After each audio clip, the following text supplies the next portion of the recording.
ಕೆಂಡ ಸಂಪಿಗೆ ನಮ್ಮ ಕೆಂಡ ಸಂಪಿಗೆ. ಅಕ್ಕ, ಫೋನ್ ಲಾಕ್ನ ನಾವು ತೆಗಿಸ್ಬೋದು. ಸಾಹೇಬ್ರಿಗೆ ಕೊಡೋಣ. ಸಾಹೇಬ್ರಿಗೆ ಇದ್ರ ಬಗ್ಗೆ ತುಂಬಾ ಚೆನ್ನಾಗಿ ಗೊತ್ತಿರುತ್ತೆ.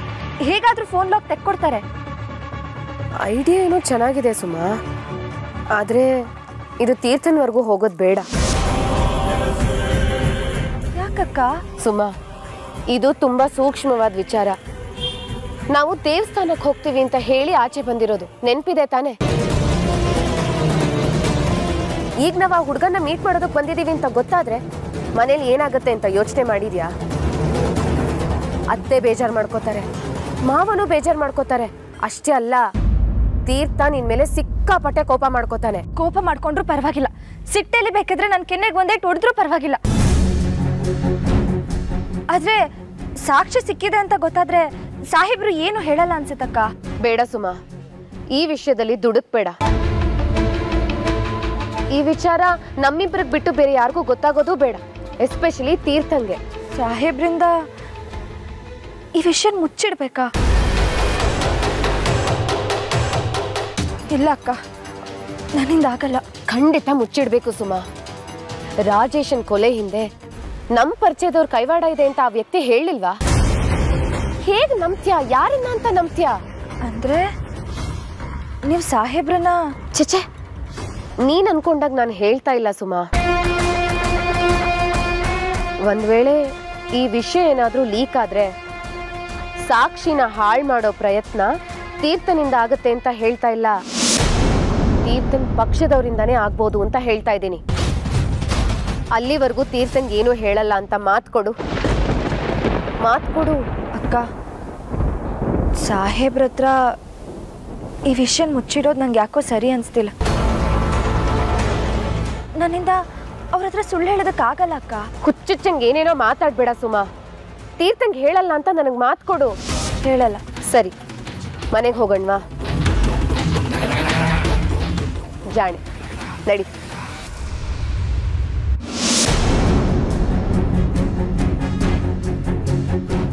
ಏ ಸಿದ್ದು, ನಮ್ ಸುಭಾಷ್ ಸರ್ಬೇನು ಅವನು?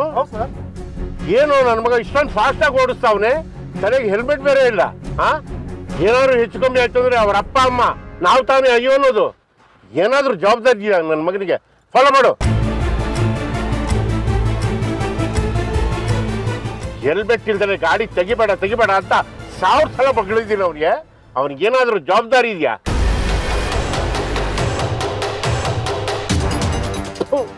ಇವಕ್ಕೇನು ಗೊತ್ತೇಳು ಅಪ್ಪ ಅಮ್ಮನ ಸಂಕಟ?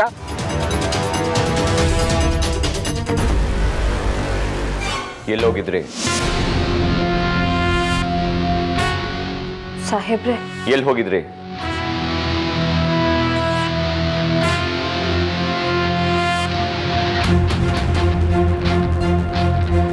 ಸಾಹೇಬ್ರೆ, ಅದು ನೀವು ಎಲ್ಲಿ ಹೋಗಿದ್ರಿ ಅಂತ ನನಗೆ ಚೆನ್ನಾಗಿ ಗೊತ್ತು. ಗೊತ್ತಾ? ಒಂದು ಮಾತು ಹೇಳ್ದೆ ಹೋಗಿದ್ದೀರಾ? ಹೇಳಿ ಹೋಗ್ಬೋದಿತ್ತಲ್ವಾ?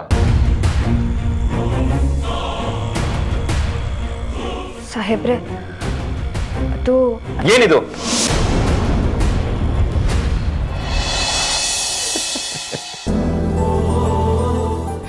ಏನ್ ಸುಮ್ಮನವ್ರೆ, ದೇವಸ್ಥಾನಕ್ಕೆ ಹೋಗಿದಿ ಅಂತ ಹೇಳಕ್ಕೂ ಹೆದರ್ತಾ ಇದ್ದೀರಲ್ಲ?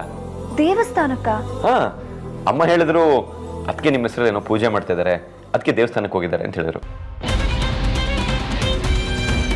ನನಗೂ ಹೇಳಿದ್ರು ದೇವಸ್ಥಾನಕ್ಕೆ ಹೋಗ್ಬಾ ಅಂತ, ಬಟ್ ಕೆಲಸ ಇತ್ತಲ್ವಾ, ಬರೋಕ್ಕಾಗಲಿಲ್ಲ. ಸಾರಿ. ದೇವ್ರ ದಯೆ, ಸಾಹೇಬ್ರೇನಾದ್ರೂ ಅಲ್ಲಿಗೆ ಬಂದಿದ್ರೆ ನಾವು ದೇವಸ್ಥಾನದಲ್ಲಿ ಸಿಗ್ತಿರ್ಲಿಲ್ಲ. ಸುಳ್ಳು ಹೇಳಿದ್ವಿ ಅಂತ ಅಲ್ಲೇ ಗೊತ್ತಾಗಿರೋದು.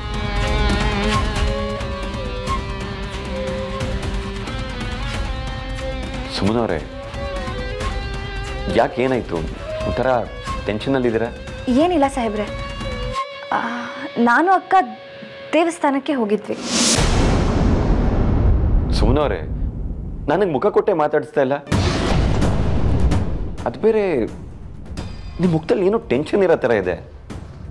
ಏನಾಯ್ತು? ಹಾಗೇನಿಲ್ಲ ಸಾಹೇಬ್ರೆ, ಬಂದೆ.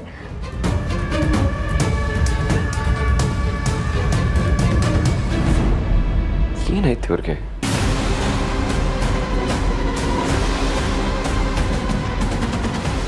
ಆ ಫೋನು ಅವಳ ಕೈಯಲ್ಲಿದೆ. ಅದರಲ್ಲಿ ಕೊಲೆಗಾರನ್ ಸಾಕ್ಷಿ ಇದೆ. ಸಾಕ್ಷಿನಾ? ಏನ್ ಸಾಕ್ಷಿ?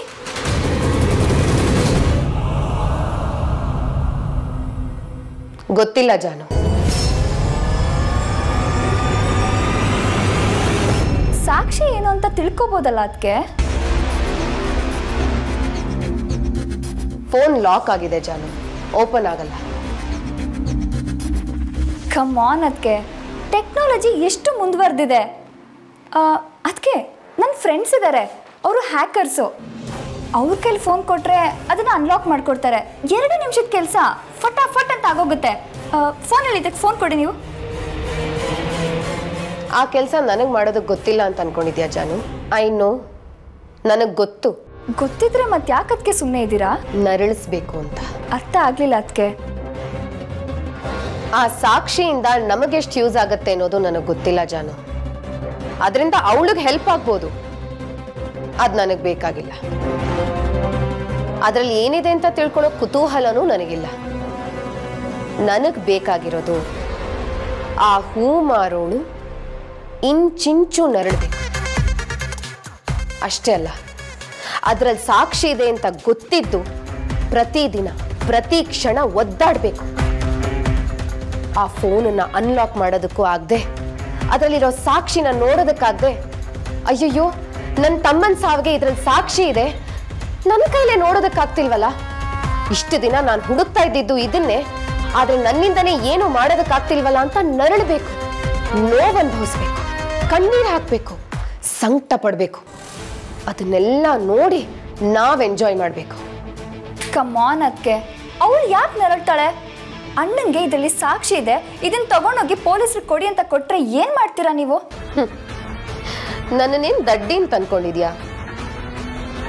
ಈ ವಿಷಯವಾಗಿ ನಿನ್ ಗಂಡಂಗೆ ಏನು ಹೇಳ್ಬಾರ್ದು ಅಂತ ಬಲವಂತವಾಗಿ ಮಾತು ತಗೊಂಡಿದ್ದೀನಿ.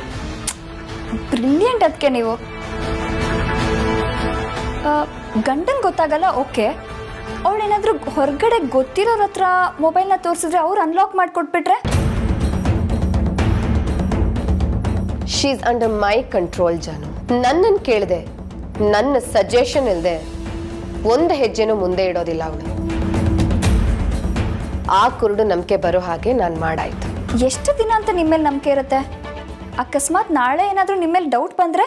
ಸುಮನ ಮತ್ತೆ ನನ್ನ ಕೈ ಜಾರ್ ಹೋಗ್ತಿದ್ದಾಳೆ ಅಂತ ಗೊತ್ತಾಗ್ತಿದ್ದ ಹಾಗೆ ಅವಳನ್ನ ಪೊಳ್ಳು ನಂಬಿಕೆಗಳಲ್ಲಿ ಬಂಧಿಸ್ಬಿಡ್ತೀನಿ. ಸೂಪರ್. ಅದಕ್ಕೆ ನೀವು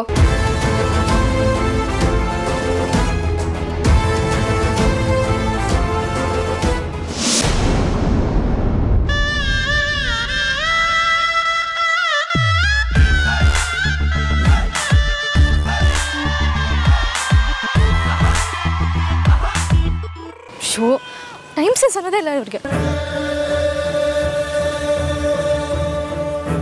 ರಾಜಿ ಅವ್ರೆ, ಏನಾಯ್ತು? ಯಾಕಷ್ಟು ಕೋಪದಲ್ಲಿ ಮಾತಾಡ್ತಾ ಇದ್ರಿ? ಕೇಳ್ತಿದ್ದೀನಲ್ವಾ, ಏನು ವಿಷಯ ಅಂತ ಹೇಳ್ಬಾರ್ದಾ? ಕೇಳ್ತಿದ್ದೀನಲ್ವಾ, ಪ್ಲೀಸ್ ಹೇಳ್ರಿ, ನನಗೆ ಟೆನ್ಷನ್ ಮಾಡಬೇಡಿ.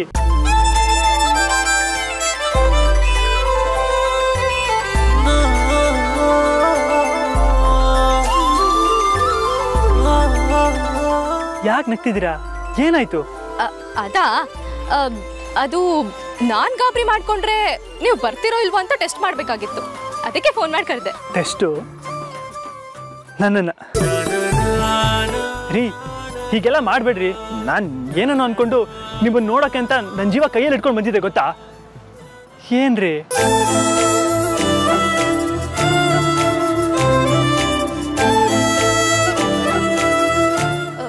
ಸುಭಾಷ್ ಅವರೇ, ನಿಮ್ಮನ್ನ ಕರೆಸಿರೋದಕ್ಕೆ ಇನ್ನೊಂದು ಮುಖ್ಯವಾದ ಕಾರಣ ಇದೆ. ಇನ್ನೂ ಒಂದು ಮುಖ್ಯವಾದ ಕಾರಣ ಇದೆಯಾ? ಹೇಳಿ, ಅದನ್ನು ಕೇಳೋಣ. ಅದು ನೀವಿಲ್ಲ ಅಂತ ಹೇಳ್ಬಾರ್ದು. ಅದು ಏನು ಅಂತ ಹೇಳ್ರಿ. ನನಗೆ ಐಸ್ ಕ್ರೀಮ್ ತಿನ್ನೋಣ ಅಂತ ಅನ್ನಿಸ್ತಿದೆ. ಐಸ್ ಕ್ರೀಮ್ ತಿನ್ನೋಣವಾ? Ice cream? ಈಗ ನನಗೂ ನಗಬೇಕನ್ನಿಸ್ತಾ ಇದೆ.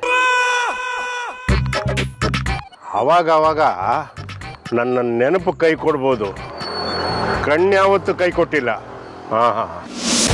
ಹುಡುಗಿ ಹತ್ರ ಡೀಪ್ ಡಿಸ್ಕಷನ್ ಇದ್ದಾನೆ.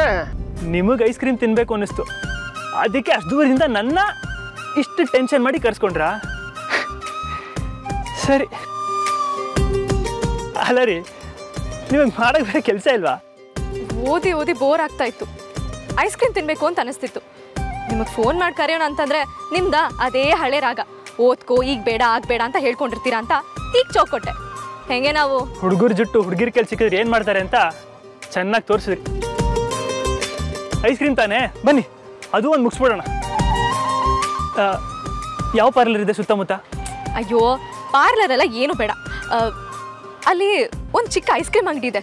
ಅಲ್ಲಿ ಕೋನ್ ಐಸ್ ಕ್ರೀಮ್ ಹೆಂಗಿರುತ್ತೆ ಗೊತ್ತಾ? ಸಖತ್ತಾಗಿರುತ್ತೆ. ಆ್ಯಕ್ಚುಲಿ ನಿಮ್ಮನ್ನು ಕರೆದಿರೋದೆ ಐಸ್ ಕ್ರೀಮ್ ತಿನ್ಸೋದಕ್ಕೆ ಅಂತ. ಓ ಕಿಸಿತಾವನೆ ಬೇರೆ. ಕಿಸಿ ಕಿಸಿ ನನ್ನ ಮಗನೇ ನಿನಗೈತೆ. ಸರಿ ಬನ್ನಿ.